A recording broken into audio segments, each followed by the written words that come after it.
Today we are going to talk about Opec. Opec is a household buzzword. Everybody in the world knows Opec because the word Opec is affiliated with petroleum, and the petroleum is affiliated with our economy, with our life. So whenever the petrol price jacks up, we always blame OPEC. And whenever the price of petroleum jacks down, we always smile at OPEC and thanks them. So OPEC is not a new thing. Every educated person, whatever the kind of education, whether it's top brass education or bottom brass education, OPEC is a well familiar word. Full form may be little confusing. The full form is Organization of Petroleum Exporting Countries. This OPEC organization was established in 1960. MD today, Managing Director is Peter Murphy. Headquarters of OPEC is in Vienna, Austria. Austria. Altogether, 14 members plus Russia. Russia is included in the cartel.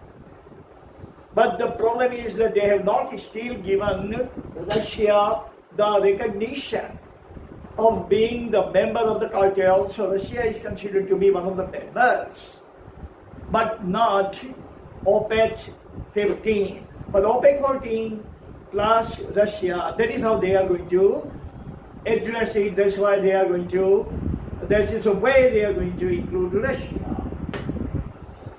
Production per diem, everyday production of petroleum is 95 million barrels. 95 million barrels. Think about it. Per day. Revenue per annum, Varsik. Yearly revenue is 718 billion US dollar. Little bit more, little less. Demand and the supply principles always regulate their revenue. But the demand is very high. Just about 6 months ago, the petroleum price was about $58 a barrel.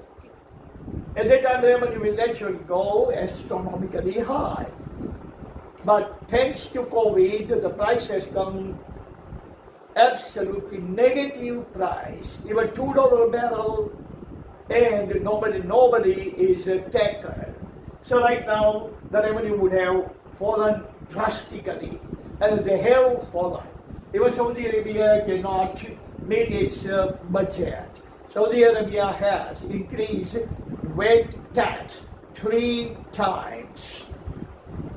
That is revenue. Total reserve control. 82% of the world's oil, world's petroleum is controlled by OPEC nations.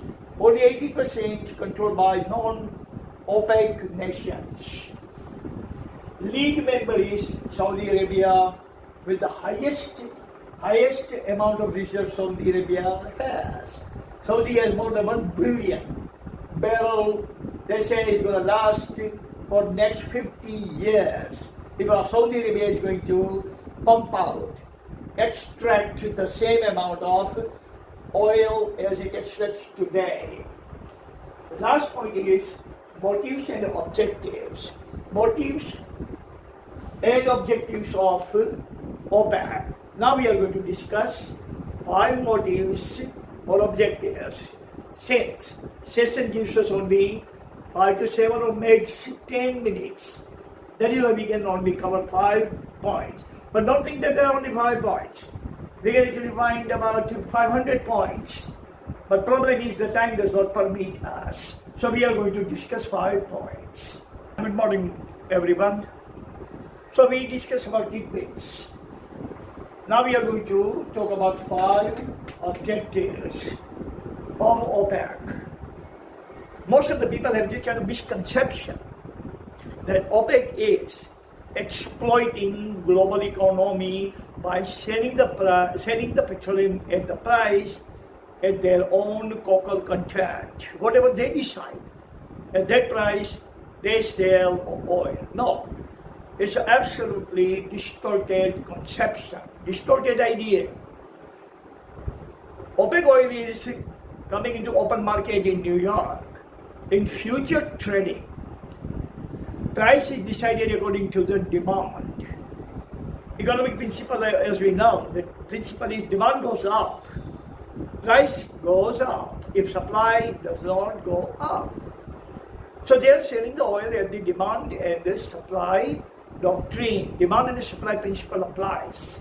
They don't decide, Saudi government, Saudi king is not sitting out there decide, okay, we are going to sell it for $60 or $70 or $90 or $10. Right now during the COVID, everything is locked down. All the 70,000 MNCs are all bolted. Nothing is moving, no wheels are moving. And because of that, oil consumption has gone below zero. So look at that. Demand has gone below zero. The price has also gone below zero. A couple of months ago, I have posted an article that oil was being sold for $2 a barrel and no taker. Tankers of oil were parked in the ocean from the Gulf nations. And people were not willing to take the delivery. Then Saudi government and the other government decided to pay them to take their oil. Meaning, you have ordered 1 lakh rupees for the merchandise. You are not getting it.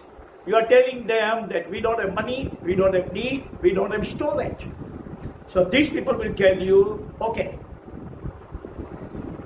you take this 1 lakh rupees for the delivery and we will give you 25,000 rupees.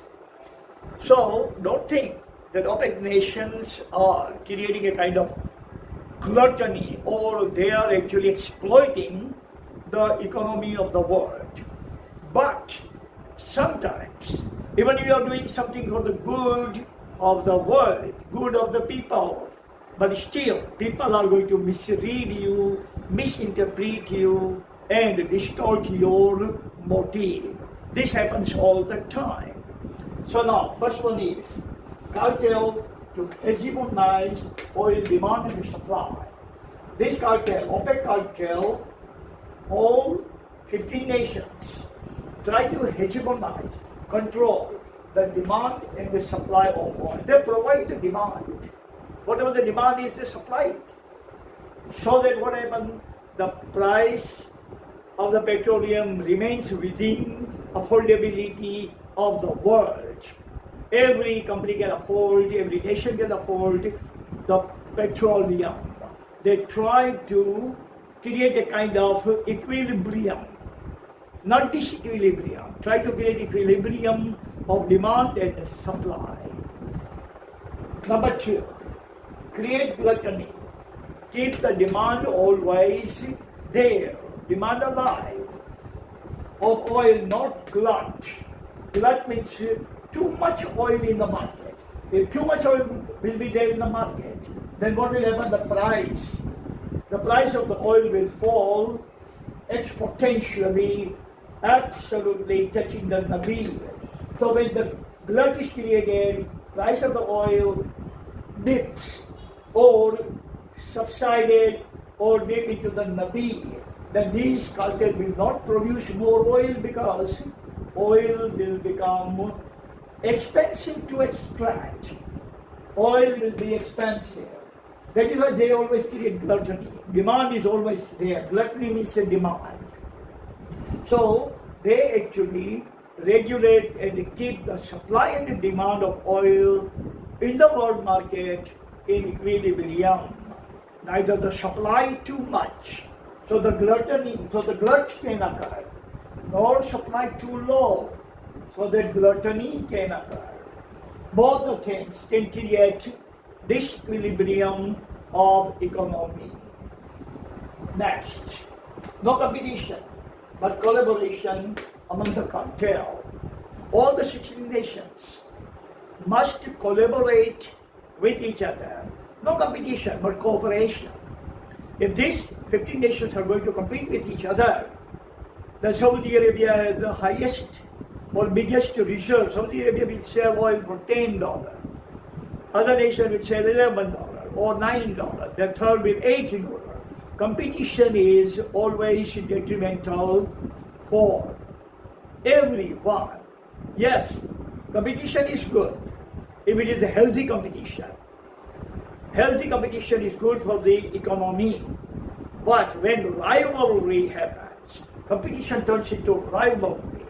That I am charging 1,000 rupees, other person charging 900, then I will charge 800, the other person will charge 700.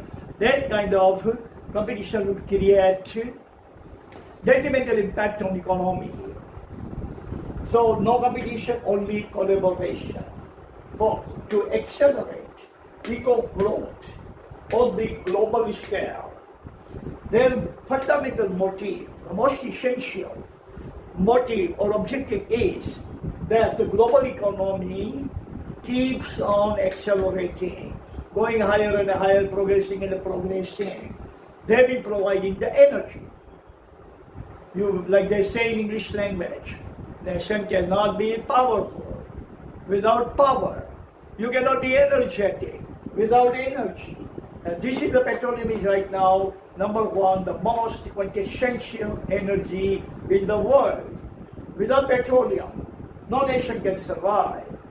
So they are actually keeping the progression of the world in the economic domain accelerated. Progressive economy must be keep on going exponentially, and that is what they have been doing it. Fifth one is cartel discourages all kinds of alternative energy. No renewable energy, no fracking. They don't like that any agency of the world would explore, discover, invent any kind of new energy. They don't want solar energy to be used. They don't want fossil fuel of any other kind to be used. They don't want more of the fracking. They don't want any kind of renewable energy. They don't want solar fusion. They don't want nuclear energy. They don't want anything. Last time, American Shell Company, oil company Shell Company, spent $5 billion and got lots of oil by fracking. So much oil was discovered that they could afford to sell it for $10 a barrel. $10. Opec nation decided that if Shell Company is going to sell a barrel of fracking oil for $10, then nobody is going to buy from us for $25. They also reduced the price all the way to $8, even $5. When they reduced the oil price lower than the Shell price, the Shell Company abandoned its project. So they can go at that extent in order to safeguard their own oil cartel, in order to safeguard their own oil turf and oil reserve. They don't want to create any kind of rival, any kind of competition in the world. Only 14 nations, and a couple of years back they invited Russia because Russia has plenty of oil. Purpose behind inviting Russia was that if they would not have invited Russia, Russia might have resorted to stark competition. Russia would have sold the oil 10% cheaper than the Opec. And Russia has so much oil that Russia can supply the need of 75 million barrels per day. So OPEC members will scared that if we are not going to take the Russia in our fold, then Russia is going to compete with us, and then we will not be able to save our cartel. So they invited Russia. As Sigmund Freud has said, if you cannot fight, then flight. OPEC nation could not fight against Russia. Then the world they decided flight.